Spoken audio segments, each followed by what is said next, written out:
Ibu ambil cairan dulu ya. Pratiwi, Hadir Ibu. Dinda, Hadir Ibu. Nuhasa, Hadir Ibu. Arianti, Hadir Ibu. Siti, Hadir Ibu. semua hadir ya. Ya.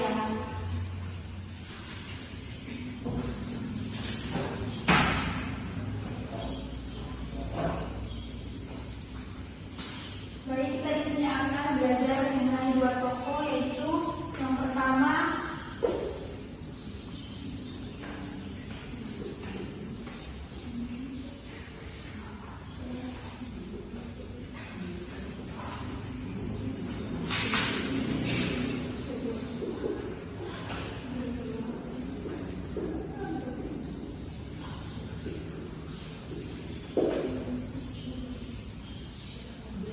sebelum Ibu memulai penjelasan pada hari ini, Ibu akan menjelaskan tentang tujuan pembelajaran.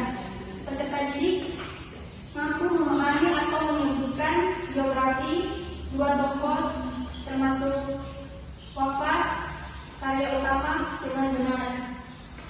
Sebelumnya di sini sudah pernah mendengar tokoh Syekh Abdul Rauf Asy-Syikili. Nah, jadi nama aslinya adalah Abdul Rauf Al-Qadiri yang lahir di kota Sendiri. Beliau ini yang pertama kali mengembangkan tarekat Syadzaliyah di Indonesia. Sekitar tahun 1640, beliau berangkat ke tanah Arab untuk belajar tentang ilmu-ilmu keislaman. Abdul Rauf Asy-Syikili juga ini pernah bermukim di Mekah dan Madinah. Terus dia belajar tentang ilmu-ilmu tarekat Syadzaliyah dari gurunya. Bukan dia mengetahui dengan sendirinya, tetapi dia belajar dari guru-gurunya yang bernama Ahmad Busasi dan Ibrahim Al-Qurani. Beliau juga ini pernah menjadi mufti kerajaan di Aceh ketika diperintahkan oleh Sultan Samiyatuddin Tajul Alam. Abdul Rauf Asy-Syikili ini memiliki 21 karya bentuk kitab-kitab tafsir, hadis, fikih, dan tasawuf. Beberapa karyanya di antara lain termasuk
kitab tafsir yang berjudul Turjuman Al-Islami yang pertama dihasilkan di Indonesia.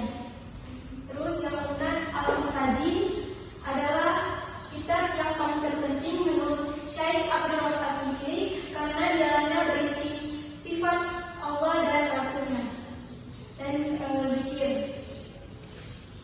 Terus yang terakhir Mirat Tulab fil Tahsil, ini yang di dalamnya tentang masalah-masalah mazhab Syafi'i. Jadi semua isinya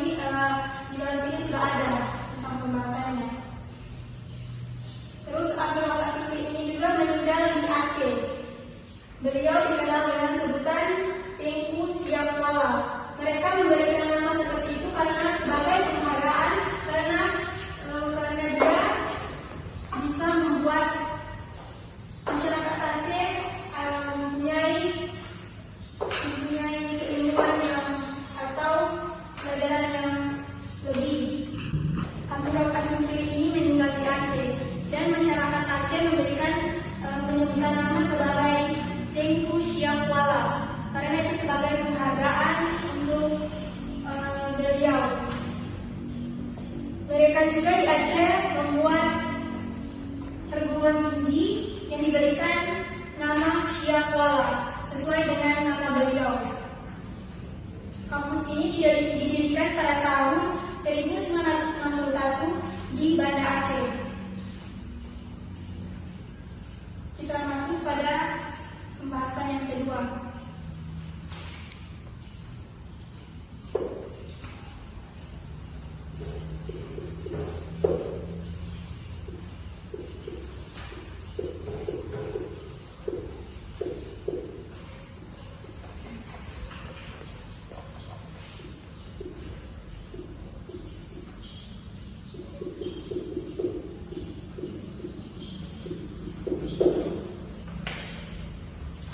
Yang kedua yaitu Syekh Muhammad Arsyad Al-Banjari. Ia lahir di Lok Gabah, Martapura, Kalimantan Selatan pada tahun 1710. Beliau lahir dari pasangan Abdullah dan Siti Aminah. Setelah wafat, beliau dikenal dengan nama Datu Kelampayan karena ia dimakamkan di desa Kelampayan. Ketika masih anak-anak, dia diadopsi oleh Sultan Tahlilullah secara tuntas itu dari segi pengetahuan, keterampilan maupun sikap. Bahkan beliau dikirim ke Mekah dan Madinah untuk belajar di sana kurang lebih selama 30 tahun. Tapi sebelum dia berangkat ke Tanah Suci, dia dinikahkan dengan seorang putri yang bernama Bajut sebagai sarana untuk mengikat perasaan dengan keluarga di tanah air. Di antaranya, guru yang berpengaruh adalah Syekh Akandila yang pernah memberikan izin kepada Muhammad Arsyad Al-Banjari untuk mengajar dan memberi fatwa dengan sisitil haram. Selama belajar di Tanah Suci, ia berteman dengan para ulama, yaitu ulama Syekh Abdul Samad Al-Palimbani, Abdul Wahab Bugis dari Makassar yang kemudian menjadi menantunya, dan yang terakhir Syekh Abdurrahman Masri dari Jakarta.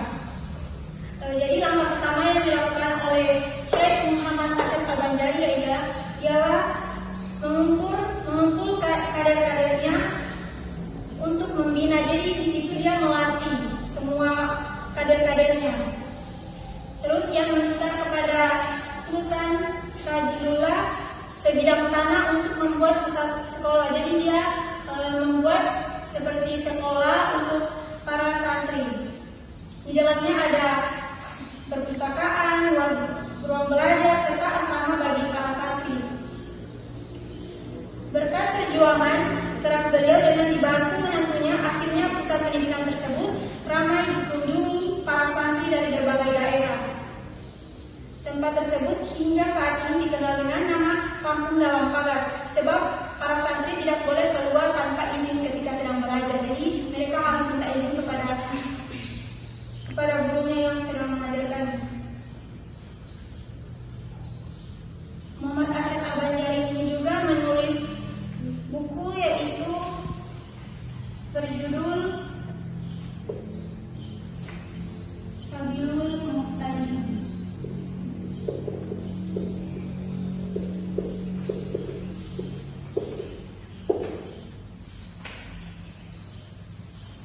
Sabilul Muhtadi itu jalan orang yang mendapat petunjuk karena keilmuan beliau yang luar biasa. Muhammad Arsyad Al-Banjari mendapat julukan matahari agama dari Baghdad. Itu seperti cahaya di dalam ilmu itu, dia memberikan cahaya atau petunjuk bagi masyarakat untuk mendapatkan tentang pelajaran-pelajaran yang baru yang belum didapati oleh para santri tersebut.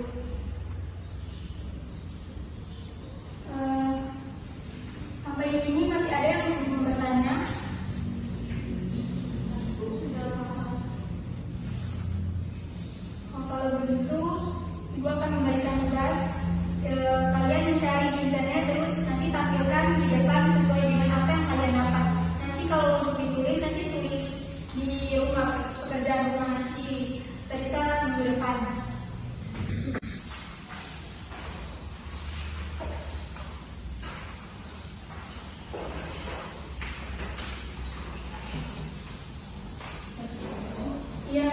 Kalau mau tampil nanti dari Siti, Arianti, Afsa, Dinda, dan Tiniati tampil di depannya.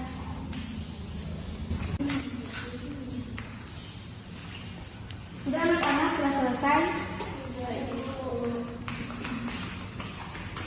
Langsung saja langsung tampil di depan dari Siti.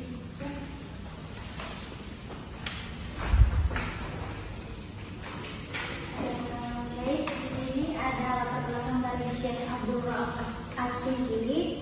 Jadi Abdul Rauf As-Singkili ini adalah di mana Aceh itu maju dalam pendidikan, tapi ada konflik dan internal serta tekanan dari kolonial. Lalu beliau belajar di Timur Tengah membawa tasawuf moderat. Lalu tasawuf jadi alat memperkuat iman dan stabilitas sosial. Pelajarannya yaitu Islam bisa dari solusi damai, pentingnya belajar dari luar negeri. Pertanyaan pertama, latar belakang sosial dan politik Aceh pada masa Syekh Abdul Rauf As-Singkili. Pada masa Syekh Abdul Rauf As-Singkili, abad ke-17, Aceh merupakan pusat kekuasaan Islam yang besar dan memiliki hubungan erat dengan dunia Islam internasional.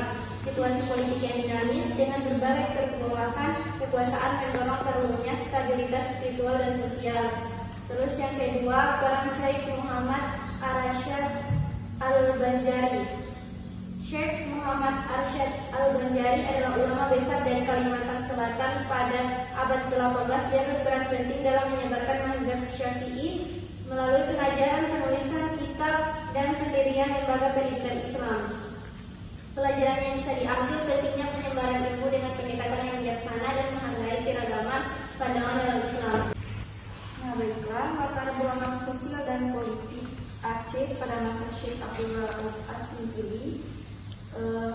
Yang pertama, kejayaan Kesultanan Aceh. Pada masa itu Aceh merupakan salah satu kerajaan Islam terkuat di Asia Tenggara. Yang kedua, konflik internal dan eksternal. Setelah masa kejayaan, Aceh mengalami konflik politik internal, terutama antara elit bangsawan, ulama, dan sultan. Yang ketiga, kebutuhan akan stabilitas sosial dan spiritual. Dalam kondisi seperti ini, masyarakat membutuhkan bimbingan spiritual yang menenangkan dan memperkuat imunitas. Pertanyaannya, bagaimana latar belakang sosial dan politik Aceh pada masa Syekh Abdul Rauf As-Singkili? Mempengaruhi pemikiran dan ajaran tasawufnya beserta pelajaran yang bisa diambil. Jawabannya pada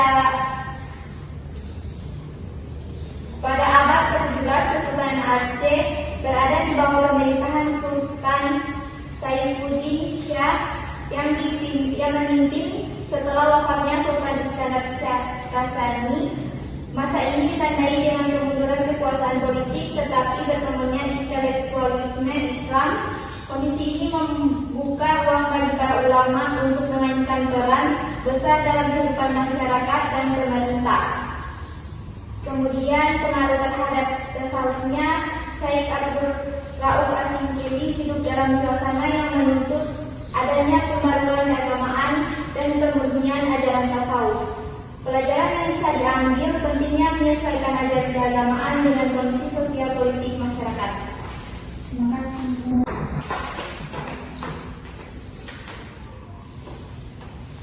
Baiklah, kemarin latar belakang sosial dan politik Aceh pada abad ke-17 Kesultanan Aceh mengalami dinamika politik yang signifikan termasuk pergantian kepemimpinan oleh 4 sultan secara berurut-urut. Situasi ini mencerminkan adanya keterbukaan terhadap peran perempuan dalam pemerintahan dan menunjukkan bahwa Aceh saat ini memiliki struktur sosial yang relatif.